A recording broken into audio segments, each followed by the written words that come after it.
করতেছে, না হলে নাই করলাম, আমাদের তো বাঁচতে হবে, আমার তো আরেকটা সন্তান আছে, আমাদের তো বাঁচতে হবে, এলাকাতে আমরা থাকতে পারি না, দুটো তিনটা বাসা পাল্টাইছি, একটা ছোট দোকান ছিল, দোকানে ঢুকতে পারি না, দোকানটাকে আমাদের 2-3 বার হামলা করছে।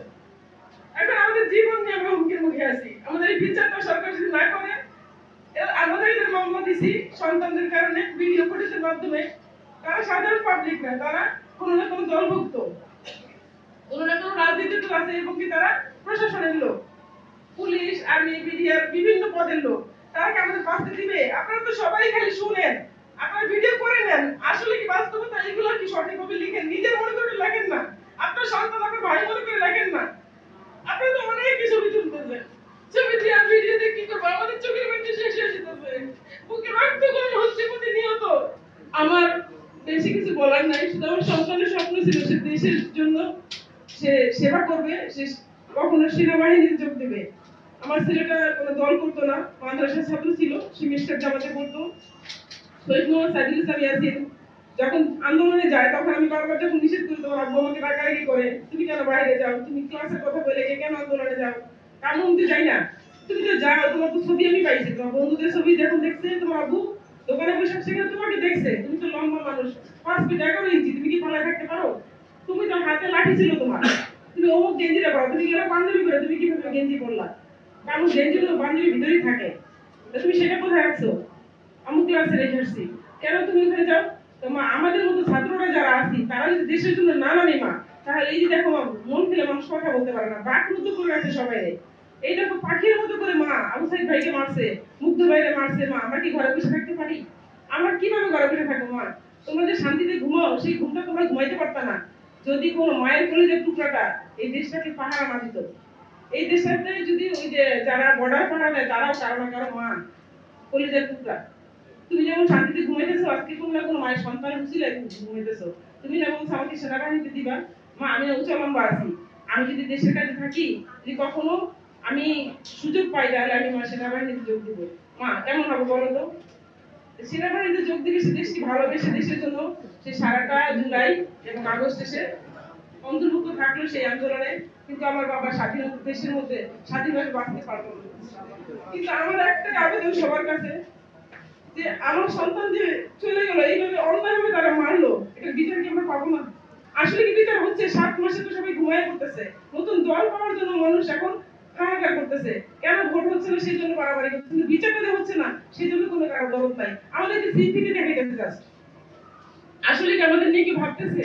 আমরা প্রতিটা মুহূর্তে যে স্মৃতিগুলো নিয়ে হাসতেছি, খাইতে গেলে, ঘুমাইতে গেলে, উঠতে গেলে, বসতে গেলে, ওদের জামা কাপড় নিয়ে, ওদের জুতা নিয়ে, ওদের বই খাতা নিয়ে, ওদের টেবিল দিকে তাকালে, ওদের সাইকেল দিকে তাকালে পরে হু হু করে ওঠে। আমি না খাইতে পারি, খাবার মুখে দিলে অনেক ক্ষুধা থাকলে যদি 2-3 বেলা খাই, আমার ক্ষুধা নষ্ট হয়ে যায়, আর তো খাওয়া লাগে না, আমার খাওয়াটা পরিপূর্ণ হয় না। আমি ঘুমাইছি, হঠাৎ করে ঘুম থেকে উঠে যাই, গভীর রাত, গভীর ঘুম, কেউ ডাক দিল না, কিভাবে উঠে গেলাম, ওটার পরে মনে হয় দুনিয়াতে সবচেয়ে নিঃস্ব মা আমি, আমার সব শেষ, একটা মাত্র ছেলে আমার, অনেক সুন্দর আমার ছেলেটা, যেমন ভদ্র তেমনি অমায়িক, তেমনি জ্ঞানী, আল্লাহ রহমতে কোনো ক্লাসে দ্বিতীয় হয় নাই সে।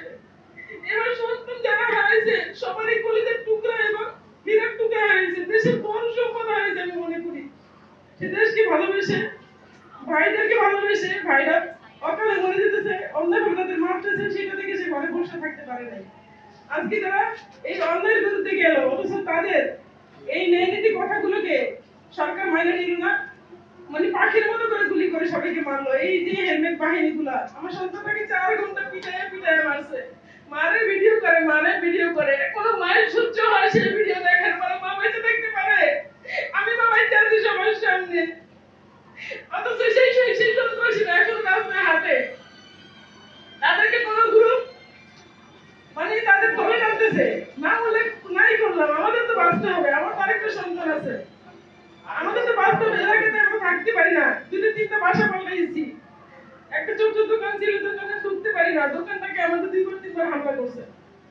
এখন আমাদের জীবন নিয়ে আমরা হুমকির মুখে আছি, আমাদের এই বিচারটা সরকার যদি না করে, আমাদের এদের মামলা দিছি সন্তানদের কারণে ভিডিও ফুটেজের মাধ্যমে, তারা সাধারণ পাবলিক না, তারা কোনো না কোনো দলভুক্ত, কোনো না কোনো রাজনীতির দল আছে, এবং কি তারা প্রশাসনের লোক, পুলিশ, আর্মি, বিডিআর বিভিন্ন পদের লোক, তারা কি আমাদের বাঁচতে দিবে? আপনারা তো সবাই খালি শুনেন, আপনারা ভিডিও করে নেন, আসলে কি বাস্তবতা এগুলো কি সঠিকভাবে লিখেন? নিজের মনে করে লেখেন না, আপনার সন্তান আপনার ভাই মনে করে লেখেন না। আপনারা তো অনেক ছবি তুলতেছেন, ছবি দিয়ে আর ভিডিও দিয়ে কি করবো? আমাদের চোখের মধ্যে শেষ হয়ে যেতেছে, বুকে রক্ত গরম হচ্ছে প্রতিনিয়ত। আপনাদের সন্তান মনে করে তুলেন, আমার সন্তান তো আপনাদের জন্য জীবন দিয়ে গেছে, আজকে স্বাধীন দেশটার জন্য জীবন দিয়ে গেছে। অনেক কষ্ট দিচ্ছে, ওকে উল্টে উল্টে আঙ্গুলগুলো ভাঙছে, হাত ভাঙছে, বুকের কাঁটা ভাঙছে, আমার সন্তানের হাঁটুগুলো ফিরাইছে। এগুলো মনে করে আমি ঘুমাইতে পারি না ভাই। আমি দুঃখিত, আপনাদের সবাইকে আমরা হয়তো কাঁদা দিছি।